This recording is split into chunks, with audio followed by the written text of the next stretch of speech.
على آلہ وصحبہ اجمعین اما بعد فاعوذ باللہ من الشیطان الرجیم بسم اللہ الرحمن الرحیم الحمد للہ رب العالمین الرحمن الرحیم مالک یوم الدین ایاک نعبد و ایاک نستعین اهدنا الصراط المستقيم صراط الذين أنعمت عليهم غير المغضوب عليهم ولا الضالين آمين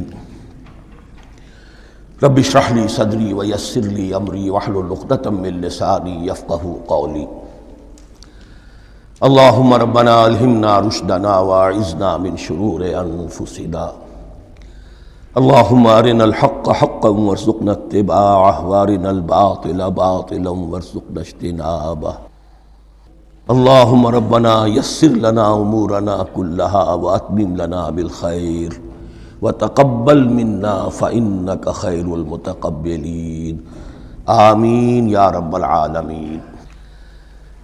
ابھی میں نے سورہ فاتحہ کی تلاوت کی اور آپ نے سماعت فرمائی۔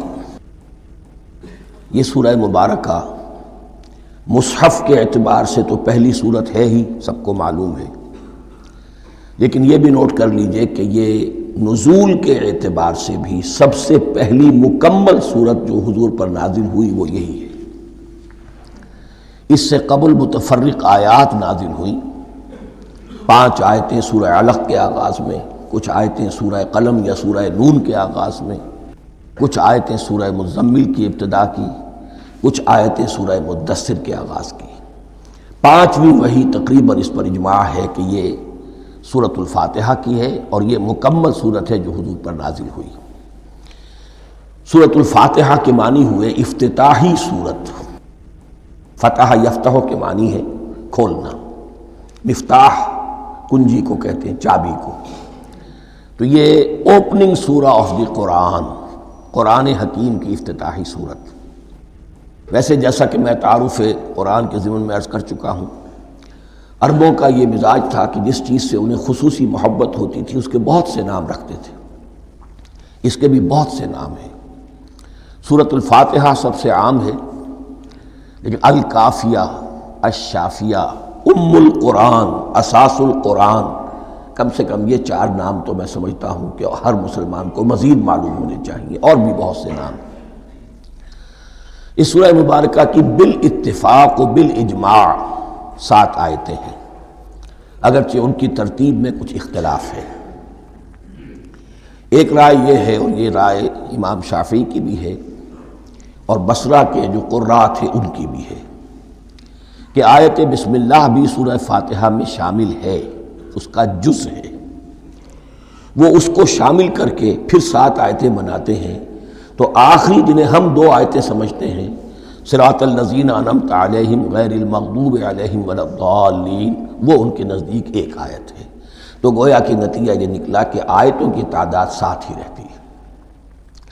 امام ابو حنیفہ رحمۃ اللہ علیہ کا موقف اور کوفے کے جو قراء تھے ان کا بھی موقف یہ ہے کہ آیت بسم اللہ نہ سورہ فاتحہ کا جز ہے نہ کسی اور سورت کا جز ہے، سوائے ایک مقام پر جہاں حضرت سلیمان علیہ السلام کا خط جو ہے نقل ہوا ہے، جو انہوں نے ملکہ سبا کو لکھا تھا، انہ من سلیمان و انہ بسم اللہ الرحمن الرحیم۔ تو قرآن کے متن میں صرف اسی جگہ پر یہ آیت شامل سمجھتے ہیں، باقی یہ صرف علامت کے طور پر کہ یہاں سے ایک نئی سورت شروع ہو رہی ہے درج کی گئی ہے۔